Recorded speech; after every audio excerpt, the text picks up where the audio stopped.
अस्सलाम वालेकुम, welcome back with the new reaction video. So कैसे हैं आप सब लोग? उम्मीद करता हूँ खैरियत से होंगे। सो गाइज़, हमने जैसा कि आप लोगों को पता है, हम लोग इंडिया के रिएक्शंस करते हैं।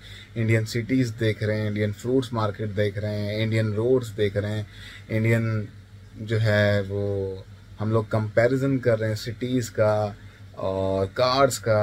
सो अब मैं वीडियो लेके आया हूँ आप लोगों के लिए इंडिया की रोड, इंडिया के खड्डे। क्योंकि तारीफ़ तो बहुत हो गई, अब थोड़ा उनके बारे में जान लें कि दूर के ढोल सुहाने होते हैं कि नहीं। क्योंकि मैंने सुना है कि रोड वहाँ भी वैसे ही हैं जैसे यहाँ पर हैं, खड्डों वाले और तकलीफ़ों वाले। बड़े एक्सीडेंट भी होते हैं उन रोड्स पे जो कि दिखाई नहीं जाते। आज हम इस वीडियो में वही सब कुछ देखेंगे जो शायद हमसे छुपाया जा रहा है। तो देखते हैं। अभी कुछ टाइम पहले गुरुग्राम से ही न्यूज आई। 80 साल के दर्शन सिंह बरार, जिनको डॉक्टर्स ने डेड डिक्लेयर कर दिया था, जब इनकी बॉडी को एम्बुलेंस से ले जा रहे थे तो अचानक से रोड के गड्ढे से ऐसा झटका लगा कि इनकी पल्सेस वापस चलने लगी। वो दोबारा से जिंदा हो गए खड्डों से। यूजुअली रोड के गड्ढों से लोगों के एक्सीडेंट होते हैं, जान चली जाती है, लेकिन शायद ये दुनिया का पहला ऐसा केस होगा जहाँ पर किसी की जान गड्ढों की वजह से बच गई। इस न्यूज के आने के बाद से इस पर कई सारे मीम बने। वैसे कहा जाए तो सीपीआर देने का तरीका थोड़ा सा कैजुअल है, लेकिन सोचने वाली बात यह है कि हमारे लिए ये कितनी नॉर्मल बात हो गई है। गाड़ी बाइक लेकर जब आदमी निकलता है तो मेंटली प्रिपेयर्ड रहता है, गड्ढे तो मिलेंगे, गाड़ी की ग्राउंड क्लियरेंस भी अच्छी ना हो तो डील कैंसिल हो जाती है कि भैया इंडियन रोड पे चलेगी कैसे। कुछ टाइम पहले तक ये जोक चलता था कि भारत में कोई सुपर कार कंपनी सक्सीड ही नहीं कर पाएगी, क्योंकि इतने सारे स्पीड ब्रेकर्स के बीच में जो थोड़ी सी रोड बनी है उसमें लोग गाड़ी चलाएंगे कैसे। और चलाना तो छोड़ ही दो, अरे खड़े खड़े गाड़ी सिक्योर नहीं है यहाँ पे। ओ भाई साहब, लेकिन अपने यहाँ पर रोड के ऊपर डाइकोटमी, एक तरफ हम वर्ल्ड क्लास हाईवे बनाते हैं, एक्सप्रेसवे बनाते हैं। अभी अटल सेतु को देख लो, इतना तगड़ा बना हुआ है, लोगों को लगता है जीटीए वाइब्स आ रही हैं। कमेंट में लोग कंफर्म कर रहे हैं भैया रियल है, एआई जनरेटेड तो नहीं है। लेकिन दूसरी तरफ हमारे शहरों, गाँव और गलियों में ऐसी रोड्स हैं कि नई गाड़ी या बाइक लेकर निकलने में थोड़ा सा डर लगता है। अरे पैदल ही ढंग से नहीं चल सकते। थोड़ा सा एहतियात को मिटाने के लिए हम आपको आगे आना पड़ेगा। हमारे आपके आगे आने के बाद ही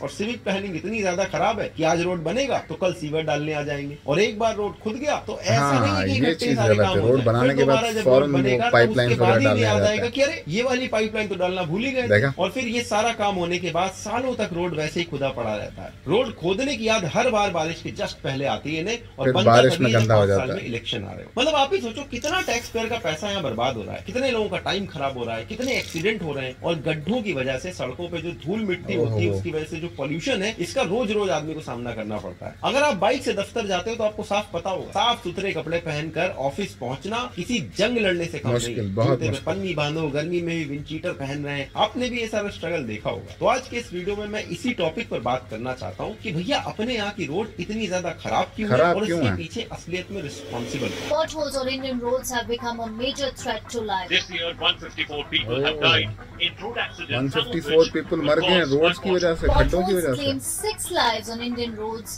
every day. 13 people died in Bengaluru over the last 5 years due to potholes. ये स्थिति सड़क की है, मैं हाथों से खोद रहा हूँ। गवर्नमेंट डेटा के हिसाब से भारत में 63 लाख किलोमीटर लंबा रोड नेटवर्क है, जो यूएस के बाद दुनिया में सेकंड लार्जेस्ट है। हम डेली बेसिस पर 34 किलोमीटर का नया हाईवे और एक्सप्रेसवे बना रहे हैं, और इसीलिए इस साल के बजट में ministry of road transport and highway को डिफेंस के बाद सेकंड हाईएस्ट बजट एलोकेट हुआ है। लेकिन यहाँ सबसे मजेदार बात है कि नेशनल हाईवे और स्टेट हाईवे को मिला भी दो तो टोटल जो भारत का रोड नेटवर्क है उसका ये बस 5% है, और ये 5% रोड भारत की इकोनॉमिक डेवलपमेंट में बहुत ज्यादा कॉन्ट्रीब्यूट करती है। लेकिन मिनिस्ट्री की एनुअल रिपोर्ट के हिसाब से इन 5% रोड पर 50% से ज्यादा एक्सीडेंट भी होते हैं। 2022 में देश के अंदर 4.5 लाख से ज्यादा रोड एक्सीडेंट हुए थे, जिसमें 1.5 लाख से ज्यादा लोगों की जान चली गई थी। और दुख की बात यह है कि 2021 के कंपैरिजन में इस नंबर में 12% का जंप हुआ है और डेथ के काउंट में 10% का जंप हुआ है। लेकिन नो डाउट हाईवे हम वर्ल्ड क्लास बना रहे हैं, वहां गड्ढों की वजह से हाईवे अच्छे बना रहे हो, लेकिन शहर खराब है। लेकिन जो बाकी 50% एक्सीडेंट हो रहा है वो नॉर्मल रोड पर हो रहा है, और ये किस रीजन की वजह से हो रहा है आप ग्राफ में देख सकते हो। 9,000 1000 से ज्यादा एक्सीडेंट होते हैं क्योंकि रोड पे काम चल रहा है, और 3500 से ज्यादा होते हैं क्योंकि पॉट होल खुले पड़े। तो अगर हम वर्ल्ड क्लास हाईवे और एक्सप्रेसवे बना पा रहे हैं, इतनी तेजी से बना रहे हैं, तो एक नॉर्मल रोड बनाते वक्त हमारी ये सारी स्किल, ये सारी एफिशिएंसी कहाँ गायब हो जाती है? इसके लिए अगर आपको जानना है तो सबसे पहले रोड बनाने और मेंटेन करने में किसकी रिस्पॉन्सिबिलिटी ये समझनी पड़ेगी। भारत में टोटल ये 6 टाइप की रोड होती है। नेशनल हाईवे और एक्सप्रेसवे बनाने की जिम्मेदारी होती है NHAI की, जो कि नितिन गडकरी जी की मिनिस्ट्री में आता है। बॉर्डर रोड जो होती है उन्हें BRO यानी बॉर्डर रोड ऑर्गेनाइजेशन संभालता है। सिमिलरली जो स्टेट के अंदर हाईवे रहता है वो स्टेट गवर्नमेंट मेंटेन करती है। लेकिन जैसे जैसे रोड छोटे होते जाते हैं, ये रिस्पॉन्सिबिलिटी है ये स्टेट टू स्टेट चेंज होती जाती है। अगर आपको मैं दिल्ली का एग्जांपल दूं तो जो 60 फीट तक के रोड है उन्हें बनाने और मेंटेन करने की रिस्पॉन्सिबिलिटी म्युनिसिपैलिटी, लेकिन 60 फीट से जो छोटे रोड आते हैं वहां पर PWD आ जाता है। और कुछ ऐसे रोड भी हैं जो दिल्ली डेवलपमेंट अथॉरिटी यानी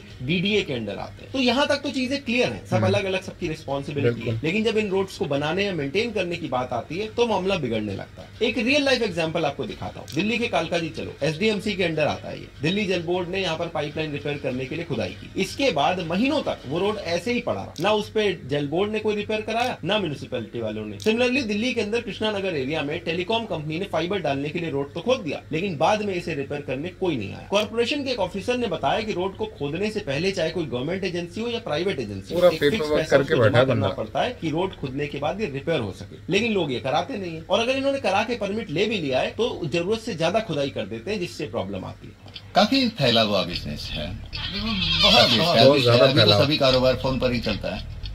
बेसिकली आप देख रहे होंगे 2 प्रॉब्लम है। एक तो प्रॉब्लम है इंटर एजेंसी कोऑर्डिनेशन की, और दूसरी प्रॉब्लम है अर्बन प्लानिंग की। इंटर एजेंसी कोऑर्डिनेशन में प्रॉब्लम आती है जब एक से ज्यादा एजेंसी यहाँ पे इन्वॉल्व हो जाती है। जैसे दिल्ली के अंदर कई बार जो म्युनिसिपैलिटी है, PWD और जो DDA वाले, ये डिसाइड ही नहीं कर पाते कि किसके अंडर ये रोड का काम आएगा और कौन इसे ठीक करवाएगा। ऊपर से म्युनिसिपैलिटी और स्टेट के अंदर अलग अलग सरकार अगर आ गई तो वहां पे झगड़े करने लगते हैं, पॉलिटिकल रीजन आ जाते हैं। आपका कॉर्पोरेटर आपसे कहेगा कि भैया स्टेट में तो दूसरी पार्टी की सरकार है, वो पैसे नहीं दे रहे। अगर सेम सरकार होगी तो स्टेट में अगर सरकार अलग है, सेंटर में सरकार अलग है, तो कहते हैं अरे सेंटर वालों से पैसा नहीं आ रहा, इसीलिए सारा काम साउथ दिल्ली के अंदर वसंत कुंज का एरिया बड़ा पॉश एरिया है। यहाँ के लोगों को 3 साल ये फिगर आउट करने में लग गए कि रोड की मेंटेनेंस की रिस्पॉन्सिबिलिटी आखिर है किसकी। और ये बात हो रही देश की राजधानी के एक बड़े पॉश एरिया की। आप UP MP के किसी छोटे गाँव कस्बे में चले जाओ, वहां सोचो आप इमेजिन भी नहीं कर सकते कितने लेवल पे प्रॉब्लम चल रही हो। किसी भी सरकारी काम में जब एक से ज्यादा ऑफिस इन्वॉल्व हो जाता है, वहां पर उनका बड़ा फायदा होता है। रिस्पॉन्सिबिलिटी किसी के ऊपर नहीं आती और मलाई सब में बराबर बढ़ती है। और ये तो आपने भी नोटिस किया होगा, छोटा सा सरकारी काम करवाने के लिए भी आपको दफ्तर से छुट्टी लेनी पड़ती है, और जब आप इनके दफ्तर पहुंचते हो तो बंदा है तो सीट पे नहीं होगा, छुट्टी पे होगा या फिर चाय पीने, और आपकी छुट्टी बर्बाद हो जाती है। छोड़ के दुनिया में वो आपको कहीं भी मिल सकता है। और फिर वो 1 घंटे में चाय पी के आएगा तो बोलेगा कि भैया ये काम हमारे यहाँ थोड़ी होता है, उस वाले ऑफिस में चले जाओ। और जब वहां आप जाओगे तो किसी तीसरे ऑफिस आपको भेज देंगे, और ऐसे आप ऑफिस खेलते रह जाते हो। अपना काम 1 दिन में आप करा लो, ये तो इम्पॉसिबल बात है। और अगर आपने गलती से बता दिया कि सर मैं तो ऑफिस से छुट्टी लेके आया था, मेरा काम आप थोड़ा जल्दी कर दो, तो फिर जानबूझ के आपका काम ये और ज्यादा डिले करेंगे। मतलब भाई साहब का ऑफिस 10 बजे शुरू होना था, 10:30 पे कुर्सी पे आएंगे और 11 बजे चाय पीने निकल जाएंगे। आपकी पेशेंस का ये पूरा टेस्ट ले लेंगे, और जब तक आप टेबल के नीचे से 2-4 नोट इनको नहीं सरकाओगे, आपका काम ये कर नहीं सकते।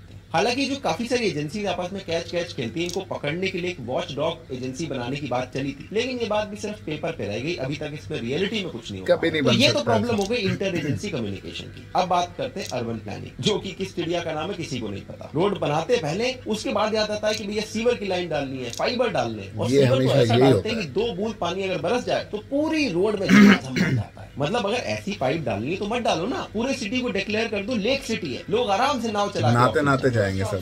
Road, where some residents in fact took out a boat boat चल रही है शहर में। एक्सपर्ट्स का ये कहना है कि जब सीवर जाम होता है और सड़क पे पानी भरता है, उससे सड़क की क्वालिटी खराब होती है और वो जल्दी टूटने लगती है। मतलब कि ये कहते हैं कि अगर एक घटिया रोड है लेकिन उसमें अच्छा सीवर सिस्टम डाल दिया गया है तो वो ज्यादा चल जाएगी एज कम्पेयर टू एक बेटर रोड जहाँ पर आपका सीवर सिस्टम ही खराब। वैसे भी अगर आप नोटिस करो तो हर मानसून में, चाहे मुंबई हो, दिल्ली हो, चाहे कितना भी बड़ा शहर हो, वहाँ पर वाटर लॉगिंग की प्रॉब्लम आपको दिखेगी। और ज्यादा बारिश ना भी हो तो रोड इतने उबड़ खबड़ बनाए हैं कि पानी जमा ही रहता है, और ऐसे घर से निकलने से अगर आपको थोड़ी भी दूर जाना हो तो मामला इम्पॉसिबल हो जाता है। और वॉकेबल तो हमारी सिटीज वैसे भी नहीं है। मुंबई विकास समिति की रिपोर्ट के हिसाब से 1.5 करोड़ लोग रोज पैदल अपने काम पे जाते हैं, लेकिन वहां पर आपको लेंस लेके ढूंढने पर भी फुटपाथ देखने को नहीं मिलेगा। और मुंबई की बात छोड़ो, आप अपने शहर में देख लो, जो पॉश लोकेलिटी होगी उसके अलावा कहीं पर आपको फुटपाथ देखने को ही नहीं मिलेगा, क्योंकि बनाते ही नहीं है। इनका मानना यह कि सड़क तो बना दी है, अब इस पर फुटपाथ की क्या जरूरत है। और कहीं गलती से बना दिया तो दुकान वाले उसमें अंडा ब्रेड बेचने लगते हैं, जैसे इसी काम के लिए बनाया गया था। फुटपाथ छोड़ो, छोड़ो, उनके गली ठेले लग अच्छी बन जाते जाए तो 10 स्पीड ब्रेकर वहां लगा देते हैं, फिर रोज अपनी गाड़ी टेढ़ी करके निकालो कि कहीं भैया नीचे से ना लग जाए। बेसिकली इन सारी रोड्स को बनाने में कोई स्टैंडर्डाइजेशन, कोई एनफोर्समेंट फॉलो ही नहीं होता है, सारा काम बस भगवान भरोसे चल रहा है। आप मानोगे नहीं, लेकिन ऐसा ही कुछ हालत हमारे हाईवेज की भी हुआ करती थी बस कुछ साल पहले था। सबसे पहले तो कॉन्ट्रैक्टर्स रोड बनाने में घपला करते थे, बार बार बजट को रिवाइज कर देते थे, प्रोजेक्ट डिले कर देते थे, दुनिया भर का इसमें करप्शन था। इसके बाद भी जो हाईवे तैयार होता था उसकी क्वालिटी ऐसी होती थी कि आज मंत्री जी ने फीता काटा और कल ही से वहां पे गड्ढे दिखाई देने लगे। लेकिन पिछले कुछ टाइम से थोड़े थोड़े चेंजेस की वजह से इसमें काफी सोल्यूशन आ गया है। कोई नया लॉ नहीं बना है, कोई रूल भी नहीं चेंज करा है, बस कॉन्ट्रैक्टर से डिमांड कर दी गई कि भैया आपकी अकाउंटेबिलिटी होनी चाहिए।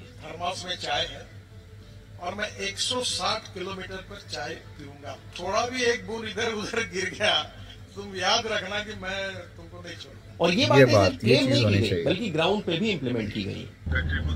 ये सब ऑटोमेटिक वो है सर, स्पीड बढ़ा दो। अब अनफॉर्चुनेट बात यह है कि NHAI सिर्फ हाईवे और एक्सप्रेसवे बना सकता है, वो आपकी रोड या गली नहीं बना सकता है। लेकिन उनके पास गड्ढे और वाटर लॉगिंग को सॉल्व करने का एक सजेशन जरूर है कि 6 या 8 इंच का व्हाइट टॉपिंग कॉन्क्रीटिंग मुंबई में कर। और दूसरी बात, मुंबई में जो पानी है, जब समुद्र में ज्यादा पानी आता है तो पानी अंदर घुसता है, तो मुंबई के लिए एक स्पेशल वर्ल्ड डिजाइन की ड्रेनेज सिस्टम डिजाइन करनी चाहिए। इस सजेशन को तो मुंबई में इम्प्लीमेंट भी किया गया, साथ ही बेंगलोर, मैसूर, चेन्नई, यहाँ पर भी बिटुमिन एस्फॉल्ट से लेकर बिटुमिन कंक्रीट पर शिफ्ट किया जा रहा है। इसकी लाइफ 100 साल के अराउंड होती है। देखो, अच्छा रोड, सीवेज सिस्टम या अर्बन प्लानिंग ऐसी चीजें नहीं है जिसके लिए हमें कोई बड़े इंटरनेशनल एक्सपर्ट की जरूरत है या कोई नॉलेज हमें चाहिए जो हमें नहीं आता है, बल्कि पॉलिटिशियंस को ईमानदारी से काम करने की जरूरत है, एजेंसी से अकाउंटेबिलिटी लेने की जरूरत है। और अगर हमें अच्छा इंफ्रास्ट्रक्चर मिल गया तो भैया सिटीजन की भी रिस्पॉन्सिबिलिटी है कि हम अपने सिविक सेंस को सीखें, रूल फॉलो करें। कितनी बार ऐसा होता है कि नया रोड बना और सुबह सुबह देखो वहां पर लोगों की चप्पल छपे रहते हैं। ये वाली वीडियो भी आपने देखी होगी, आप सोच रहे होंगे कोई नया स्कैम है, लेकिन एक्चुअली इस रोड को बनाने के लिए जियो सिंथेटिक फैब्रिक का यूज किया गया ताकि रोड की पकड़ अच्छी हो सके। लोगों को लगा करप्शन है तो लोगों ने पूरी रोड ही उखाड़ दी। चलो, इन लोगों को तो टेक्नोलॉजी का नहीं पता था, लेकिन बिहार में सच में लोग ऐसा करते हैं, पूरी रोड चोरी करने जाते हैं। पूरी की पूरी 2 किलोमीटर सड़क ही चोरी हो गई। सुनकर हैरान हो गया, सड़क चोरी हुआ है बांका जिले के राजौर प्रखंड के खरौनी गांव में, जहां सड़क की जगह जोता हुआ खेत नजर आता है। अब आप सोच रहे होंगे रोड कैसे चोरी हो रही है? ऐसे होती है।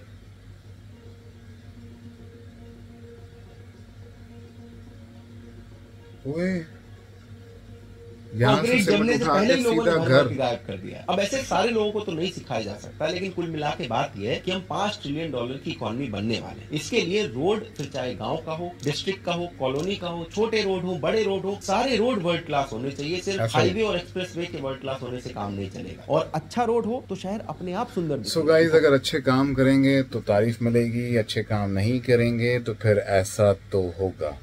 तो गाइस, यहाँ पर भी जो हालात हैं, खड्डे खड्डे खड्डे, रोड कम खड्डे ज़्यादा हैं, तो वैसा ही आपके सामने इंडिया में भी सेम ही है। तो हैं तो दोनों भाई भाई ना, इंडिया हो या पाकिस्तान, खड्डे दोनों जगह मिलेंगे। क्योंकि बीच के, जैसे आपने देखा, बीच के लोग ना कभी सच्चे नहीं होंगे अपने मुल्क के साथ, और अगर हो जाए तो फिर देखो कारपेटेड रोड बन जाएंगे। सो गाइस, उम्मीद करता हूँ कि कभी तो सुधरेंगे ये लोग और एक अच्छी सिटी के साथ, एक अच्छे मोटरवेज, हाईवेज के साथ साथ एक अच्छा शहर का रोड भी हमें देखने को मिलेगा। तो गाइज, उम्मीद करता हूँ आपको वीडियो अच्छा लगा होगा। अच्छा लगा है तो लाइक करें और चैनल को सब्सक्राइब करें। Thank you.